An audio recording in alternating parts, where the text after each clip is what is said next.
So, for those of you who are joining us live, thanks for joining. We are here today live with Justine and Larisa, who are the authors of this book, The Grieving Therapist, Caring for Yourself and Your Clients When It Feels Like the End of the World. Justine and Larisa, thank you for joining. Thanks for having us. Yeah. Do you ladies want to take a moment to introduce yourselves other than the fact that you wrote this book? I know you wrote another book and you're doing a couple of other things in life. Yes, we are always doing a couple other things in life. Larissa and I also co-wrote the book Starship Therapize, using therapeutic fan fiction to rewrite your life, which you can see behind me here with Kirk and Spock. It's a self-help book for anyone who would hate a self-help book, harnessing the power of the stories that we love to change the story of our lives. In addition to the writing work that we do, I am a student at Southwestern College in Santa Fe, New Mexico. I am studying to get my PhD in visionary practice and regenerative leadership. And that is my focus in the world right now, although I still do supervise junior therapists and occasionally teach, which I will be doing in the spring.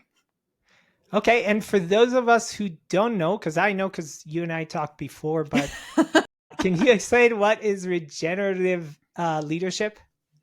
Yeah, so visionary practice and regenerative leadership is all about looking at the systems in our lives and finding what isn't working and getting curious with the people or entities that exist within those systems and asking them what might help them the best. I am curious in my research about the system that is the therapy industry, specifically in the United States, because that's where I live, and how we might return the field of psychotherapy to the beautiful field of wildflowers it once was, and getting away from the now very regimented gardening siloed system that we have now. Yeah, thank you. Larissa? Yes, I'm Larissa. I do a lot of things in my professional life, and the center of that is being a practicing clinician, which I've been for a little over 10 years now, if you count my practicum, which is sort of wild to say. But also I know like younger me would be super jazzed that we survived grad school and made it all the way here. So I'm a practicing clinician, a licensed marriage and family therapist. I help to co-run, co-manage, co-lead a vibrant medium-sized group practice in Chicago, Illinois called Empowered Therapy, where I am a supervisor and the chief of clinical staff, which is, I don't know, like parts of me really love that title. And then other parts are me like, you know, it's a lot of looking at spreadsheets sometimes, but I really like the variety of the work in terms of supervising, managing, working directly with clients, and very much at this stage in my career see someone who is working within kind of a series of labyrinthian and flawed systems to practice a lot of harm reduction models and really help empower clinicians to be the very best activists and healers that they can in this very precarious landscape, and to empower clients to be the change that they want to see in the world. Thank you. So you wrote the. So first of all, I just want to mention that we have Alexandra from the UK, and we have Marcel from Canada, and we have Rachel from Michigan, and Elizabeth from Virginia, and Ingrid from Norway. So we have people from all over, which is really cool. And this is what I love about our community. Yeah. Hey, Ingrid, this is Thor. Thor. I love it. I just thought, you know, someone from Norway might appreciate knowing that a Norse god was here with us. Cool. So you wrote this book, The Grieving Therapist, Caring for Yourself and Your Clients When It Feels Like the End of the World. I don't know about you. For me now, December 2024 feels more like the end of the world than it felt in 2020. That's just my own personal experience. I know that some people have different experiences. Can you share a little bit about what was going on for you, for both of you, and what inspired, how did you come up with writing this book? Larissa, would you like to get us rolling with that, or would you like me to? I would be happy to get us rolling with it as long as the plumbing that's happening in my building is quiet. So we're going to seize the day over here, folks. We, I, I think it's important to really give credit where credit was due, and that is to say that really Justine and our fabulous editor over at North Atlantic Books, Shayna Keels, came up with this idea of writing a book about grieving, specifically for therapists. It was at this period right near during like the dawn of the second year of the pandemic, and both Justine and Shayna really felt like there wasn't a resource out there for working clinicians and supervisors and students thinking about going into the field that really started to get into these thorny cross sections of issues around grief and climate collapse and existential dread and sort of the careening atrocity that is both our national and our global politics. And they were very jazzed about this idea. And I would say that at the time, I pull from a lot of internal family systems language here, so I'm going to use parts. At the time that they brought this idea to me, none of my parts were jazzed about this idea, though many of them did see like the value in the work. I was like, I just can't do this. I don't know how to care for myself or my clients right now. It feels like the end of the world is right now, and I can sort of like barely get myself going. How in the world am I going to write a book about this? But this is the beauty of having a co-author and really having the best friend that I'm so grateful and lucky to have in Justine, because whereas I have the gift of really sitting in what it's going to be like to do a thing, Justine has the gift of being able to see what it will be like at the end, you know, what the gem will be once it's all shiny and polished and burnished. And she really championed this, and she would not let it go. She knew how to convince me, because she brought it back to meaning making. She brought it back to, this is going to be so meaningful to our colleagues and our friends. This is a way that we help them. And that was a point where, for me, both as a professional and as a person, I felt so disempowered. I felt so disenfranchised. I'd been inside for almost a year because both my husband and I have chronic illness. I felt so separated from people. I wasn't convinced that I was doing what I needed to do to help my community, let alone this place that we call home, the planet. And so Justine was very wise, and she knew how to get me going with this project, which was, this is how we help. This is how we step forward. And so we did that together. Thank you for sharing. Yeah. And what was happening for me, the reason that I was so insistent that this was going to help our friends, I felt so unseen during the pandemic. And I take nothing away from first responders. The work that they did was horrific. What they saw was atrocious, and traumatizing. And then who did they come talk to all of that horror and atrocity with? Us. Yeah. And don't get me wrong, I didn't want anyone to send me a pizza or to clang their pans out on their balcony for me. The healthcare workers didn't want that either. Yeah.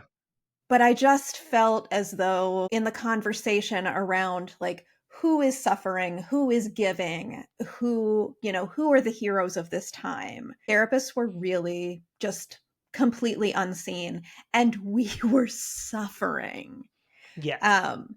At such a high rate, and we were doing the work that felt like Groundhog Day every day, same conversation 8 times a day. Right. And it was really painful, and I felt like, Larisa and I had each other, but I didn't know who else had someone they could lean on. And so my hope was we would create this book that felt like a community space for people to come and find solace. Yes, we really set ourselves up with like a hard task, because we wanted the book to be both the act of reading it to feel like you were moving into community, and we wanted there to be like concrete tools that you could use to help yourself and help your clients. Yeah, so one thing I appreciate about the book is the community sense. You described the for the reader, you kind of have the reader visualize sitting around the campfire and be with your people, right? Be with the tribe. I'm curious about that. Before we get into the kind of like the content of the book, how did you come up with that campfire? Larisa, how did we come up with the campfire? That's an archetype that had been rolling around in our minds for a really long time. And what crystallized it for me, I don't know if any of the folks who are listening right now or into the future are familiar with the indie video game Outer Wilds. Oh, that's right. This was big Outer Wilds energy. This was big Outer Wilds energy, which is, I don't want to give anything away if you haven't played it. It is a fabulous game. Even if you maybe haven't been a gamer in a long time, I really recommend. But one of sort of the centerpieces of the game is coming back to finding lost friends around a fire. And the avatar you play is going on a journey to find your friends. Yeah, that's great. And one more thing that I want to mention that I really appreciate about the book is how vulnerable you both are with sharing. So it's not just a set of tools to the reader, but it's here, look at us. We're struggling. We don't know, we live in the same uncertainty. And then here are some tools that helped us and can probably help you. So I appreciate that. I think that that's real writing, right? Like you're being vulnerable and real and not trying to hide behind anything. Thank you. This is the part of the process where Larisa and I joke that we are Kirk and Spock from Star Trek, the original series. I am Kirk and she is Spock. And this was a moment where my Kirkiness really shone through when I said, Larisa, we'll write this book and we'll help everybody because we have already felt these things. We don't need to feel them again. And she, in her wise Spockiness, said, well, of course we're going to feel them again. As we're writing this, we will re-experience everything that we're talking about. And I said, of course we won't. And the reality, of course, was that she was right. And we spent 9 months processing the grief. Yeah. Which was, and I can speak for myself, just incredibly healing. Even in its unbelievable, painful, experience. Yeah. I'm just realizing now that before we hit record, we said we'll start with a meditation, and here we are 15 minutes later. Maybe we'll spend time ending our conversation with meditation. Would you be open to that? I love that. Yeah. Okay. All right. Yeah, that would be a good thing to do. So I want to talk about health. You both share your, some health related issues. Justine, I think it was you who described the COVID or the long COVID experience as kind of like a hybrid of depression and ADHD, just inability to focus, and how hard it was to see clients. And sometimes you had to cancel. Yeah. I did everything I could to not get COVID as we all did.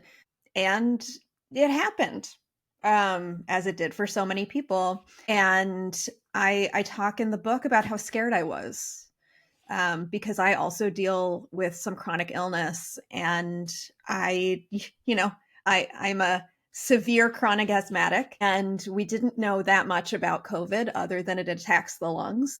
Right. And I was really scared because I didn't know what was going to happen. Yeah. And at that time, there was a vaccine and I had been vaccinated, and we still didn't know that much. Yeah. So I was just really terrified about what was going to happen.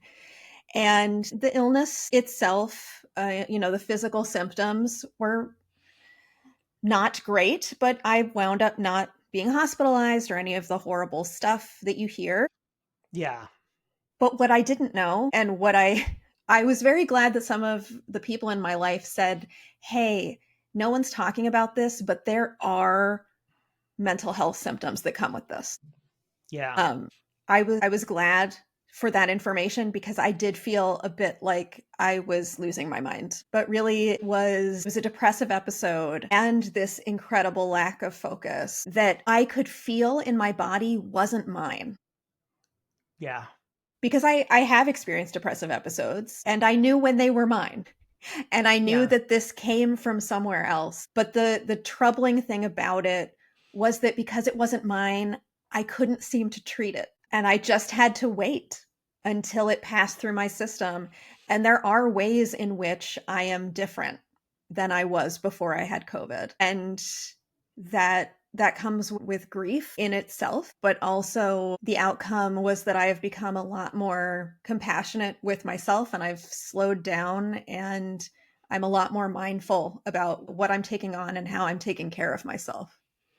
So that Yeah. was the poorly wrapped gift of that experience. Yeah, one of the things that you also talk about in the book is how you shifted your perception about working virtually, that you initially was very resistant to, and then eventually became, now you don't do clinical work, right? Like direct client work, um, but until you got to that point, you worked solely virtually. Is that right? Yeah, I had this very firm belief that therapy could only be done in person. Yeah, Um, like many I, of us did. yeah, right. Like many people did. And, except under certain circumstances, if someone's in acute crisis, I'll do a phone call, right? Um, but when the pandemic hit, as I said, I deal with a lung condition. So as soon as I heard COVID was on the rise, I closed my office and I made everyone go virtual. And I feel like the person that suffered the most with that was me, not my Yeah, clients. Most of them adapted a lot more quickly than I did to that yeah, change. I was like, I miss my office and I miss my mini fridge. And I miss that moment when, I, I go out to the waiting room and I greet my client and we walk in together, and I missed that so much. yeah. But eventually I discovered that working virtually was better for me in just the work style and lifestyle that I had. Yeah. And yeah, I consider myself retired from direct client care, and the final 4 or 5 years of my practice were all virtual. Yeah. Um, Larissa, I'm wondering if we can go back to talking about health. One of the things that you say in the book is that there is a tendency to talk about health and illness if there's as if there were only two possible states. So kind of like a binary, you're either healthy or Yes. not. And that was clearly not the case for most people during the pandemic. Right. I mean, clearly not the case for most people during the pandemic, but then I think that also was an opportunity to really go back and question some of the more polarized paradigms that we've been handed in our mainstream society, modern society, around this idea that you're either healthy or sick. It certainly wasn't true during the pandemic, and I would argue it wasn't true pre-pandemic either. And I post think it, pandemic, right? Like right, and post, right. It's just absolutely. yeah. Mm-hmm, mm-hmm.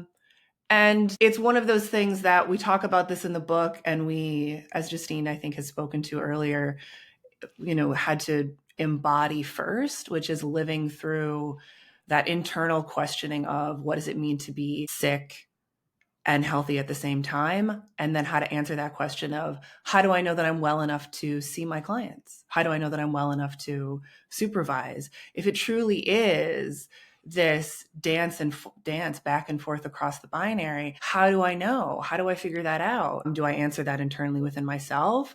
Do I have trusted colleagues? Do I go to community? Is it going to be different if I go to virtual community? And so these were things that we were very much exploring in real time together as we were supporting one another.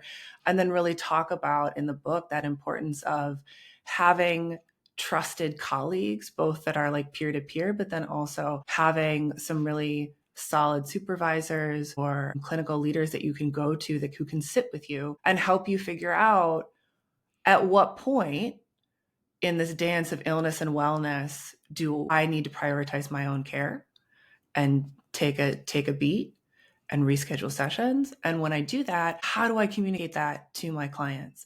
I think so many of us, myself very much included, I walked into the field with this idea that like I needed to win the battle for structure because Carl Whitaker said that. And that was really hammered home in therapy grad school. I win the battle for structure so clients can win the battle of initiation. And structure is like scheduling and consistency. So I have to be here all the time. And Yeah. almost as if like, I'm either with my clients and as far as they know, I'm just like a non-playable character sitting in my office when they're not here, and I activate when they walk in.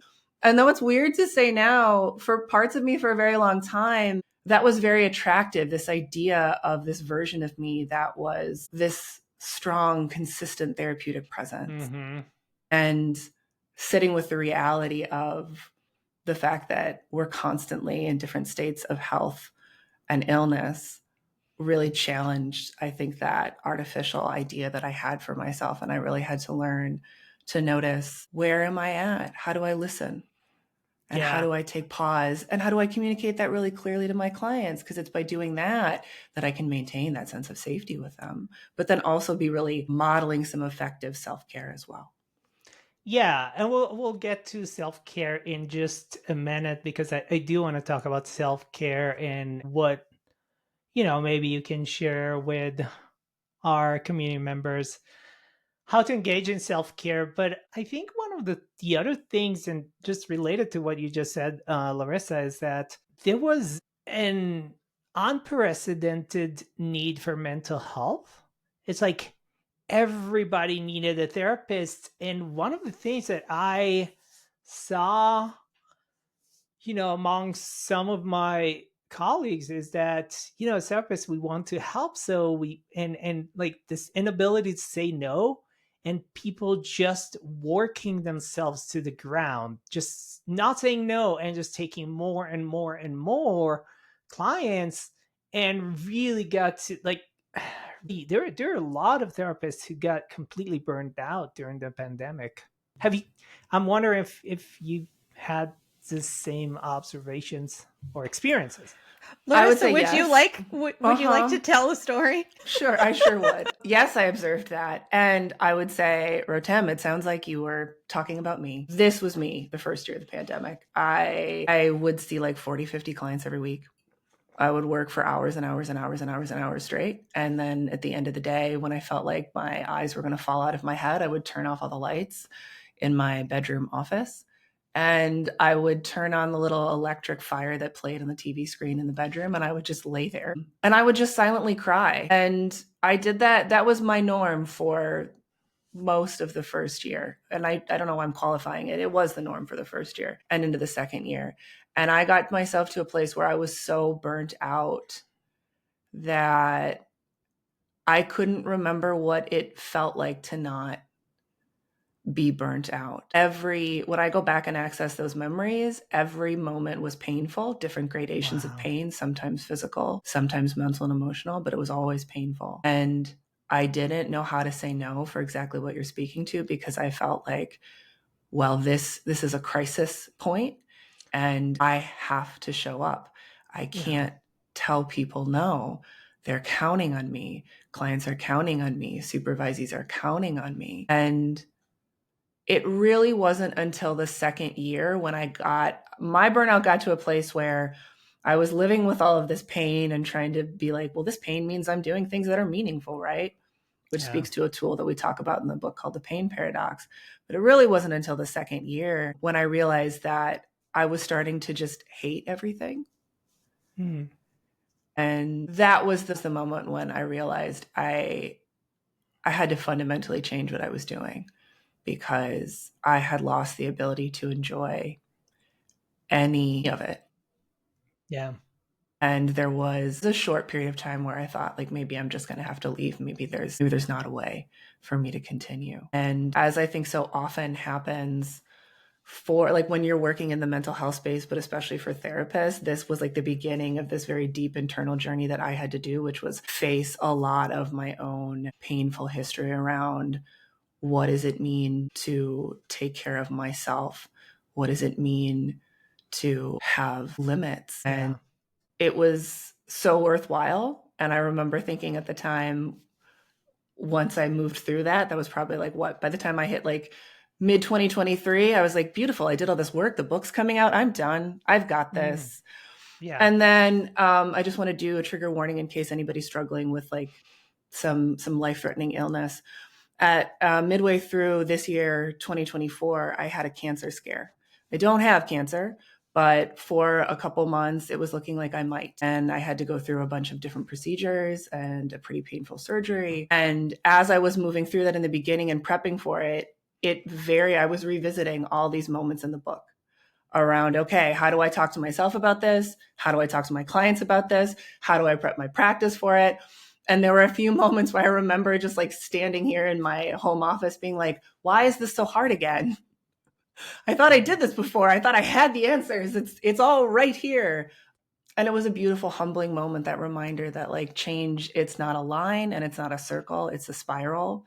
And I was at a different place on that spiral. Yeah. Thank you for sharing that. First of all, I wanted to invite our members who are live with us to drop some questions for Larisa and Justine in the chat. So if you have any questions, you're welcome to ask. And I want to shift our conversation to talk a little bit more specifically about self-care. In each chapter of the book, you share some self-care strategies. I'm wondering if you can share some of the maybe the most effective or your favorites or whatever you feel like sharing, so we can take something concrete out of it and implement it in our own lives. Yeah. So where were you going to go, Larisa? I'll do maybe I was thinking maybe I'll do a quick plug for the pain paradox one, the grieving tool, the pain paradox, since I sort of introed it, and then I want to hand it over to you. Yeah. Because I've been talking for a minute. Well, can I say something? Just like Yes, you can.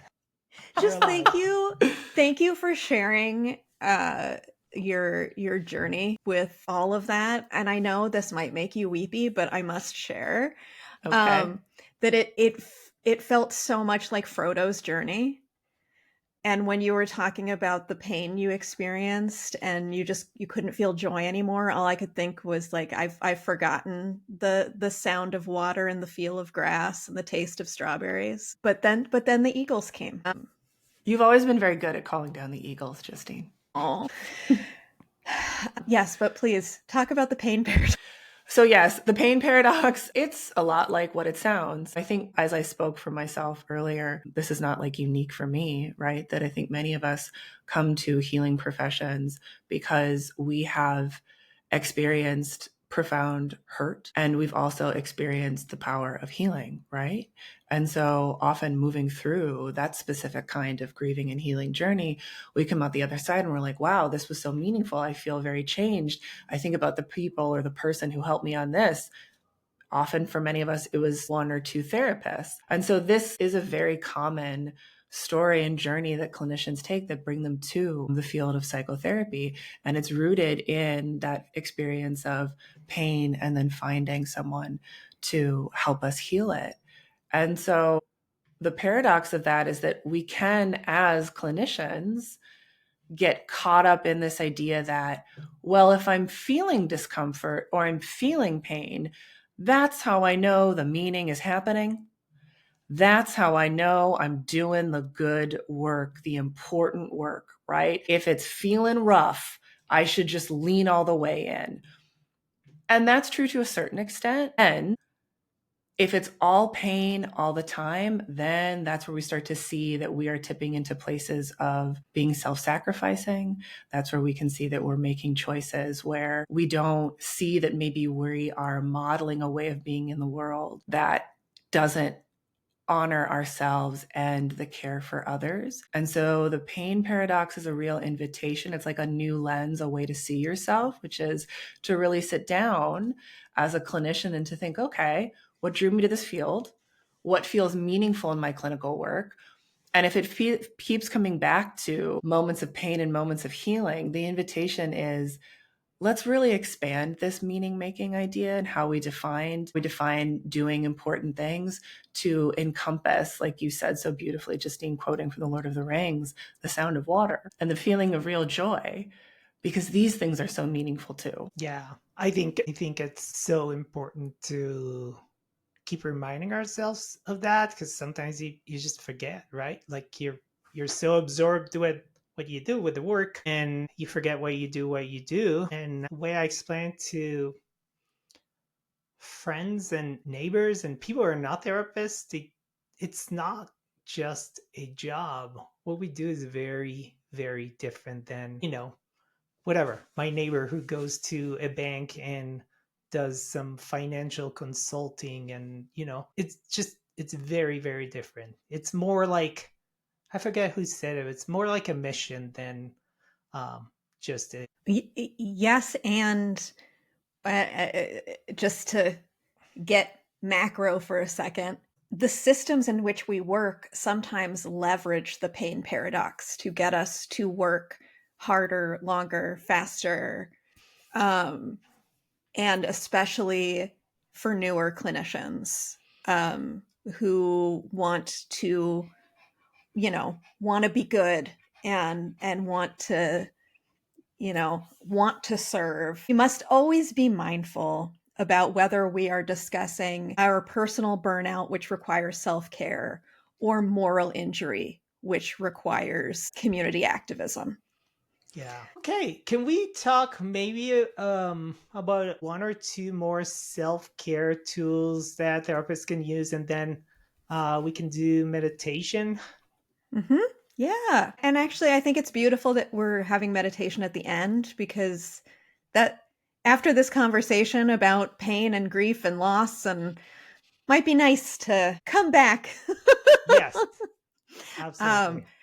Yeah, I would love to spend a few minutes on a tool we call Return to Sender, which is about noticing inside of yourself those gifts from specifically your family of origin, and getting curious about which gifts you want to keep and which gifts you would like to return to sender. And we all have gifts from our family of origin. And even though we call them gifts, that doesn't mean we like them. I can speak from my personal experience. My mother's love language was gift giving, and they were gifts she wanted to give, not gifts people wanted to receive. And so I wound up, she has now been off this plane of existence for 5 years, but I have still many of the gifts. And I have been trying to be mindful in these literal gifts, asking myself, is this something that serves me, or is this something that I feel I am keeping simply because she gave it to me?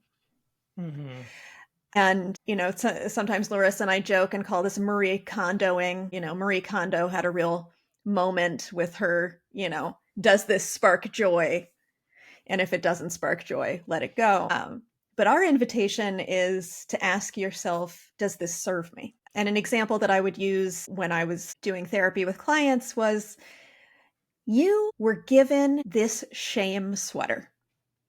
It is the sweater of shame. Mm-hmm. It was gifted to you by your parent. It was gifted to your parent from their parent and from their parent and from all the way back through our ancestry. And you now have this sweater that was woven of shame. Why is it in your drawer? Well, it was gifted to me. Okay, it was. You are not wrong. You were gifted that sweater woven of shame. Does it serve you? Well, no, it hurts me. It hurts me that it's here in my drawer. It hurts me that I feel like I have to put it on when I visit my family. It hurts me. It doesn't serve me. Okay, what would happen if we sent it back to the ancestors? Oh, but they gave it to me. I can't give it back. Okay. Can we resurface it? Can we repurpose it? Can we unwind it and make something new? Could we give it a new name? Yes, it was woven of shame, but maybe we put a nice brooch on it. And now it's a new sweater that we call the survivor sweater. And we feel proud to wear it. And so the tool of Return to Sender is opening the ephemeral box of gifts and asking yourself, does this serve me? Does this hurt me? Or am I not sure? And it's going to go in the maybe pile that we all make when we're cleansing our closets. Yeah, I love that. Yeah. Thank you. As you're describing it, Justine, it's also occurring to me that there's so many gifts or sort of pseudo gifts that we receive from a lot of different systems that we find ourselves a part of. Like, I think young clinicians receive a lot of gifts that have made its way down through the generations of the clinicians, therapists, psychoanalysts that came before. And something that is really lovely to see is I really do feel like this up and coming generation of clinicians is doing a really beautiful job embodying this idea of return to sender, sitting with, for example, that gift of being the tabula rasa, the idea that like to be a solid, stalwart guide, you got to do up face. And I just see so many clinicians questioning that, unraveling it, and deciding, what are the elements of this to keep, right? Because the client clinician relationship it's very unique and it's unbalanced for a reason. It's very important to be very mindful about things like disclosure, and you need to like use your facial expressions mindfully. But this idea that you got to just be like a neutral faced person, I mean, that's a gift that I really see folks questioning and passing back left, right, and center, which is really beautiful. Yeah, I think they should teach it in graduate schools. When I teach, they do. There you go. There you go. You can start something, Justine. I'm trying. Yeah. Okay. Do we want to do a little meditation before we move on to our next clients or meeting or whatever we do? Yeah, let's do it. Yeah. Let's do it. You want to take us out, Justine? I will. Friends at home, this is an invitation to meditate, not an obligation. So if you would like to just sit quietly and listen, which is kind of meditating anyway, feel free. Or if you want to take this moment to, I don't know, play with your fidget or color in a coloring book, that's totally fine too. But if you would care to join me, find a comfortable spot, whatever that means and is available to you right now. Eyes can be open or closed, whatever serves you best in this moment. And take a nice deep breath in and let it go, coming into this space where for the next few minutes, there's nowhere else you need to be and nothing else you need to be doing. This time is just for you, so give yourself permission to take those things that work and leave all the rest behind. I'll be offering you some guidance in this meditation. You're welcome to my words or allow them to gently come and go from your awareness naturally as they will. You look around yourself, and at first, your surroundings seem like a desolate wilderness. It feels as though you are a weary and lonesome traveler who has been beset on all sides by tribulations, with nary a friend or companion in sight. You reflect on the difficulties you've had in your own life and the collective strife that feels so close the past few years. But just as it begins to feel as if all hope is lost, you peer through the trees, such a dark shade of green that they almost appear black, and you make out a dim spark of orange. With cautious optimism, you walk towards this flash, and with each step,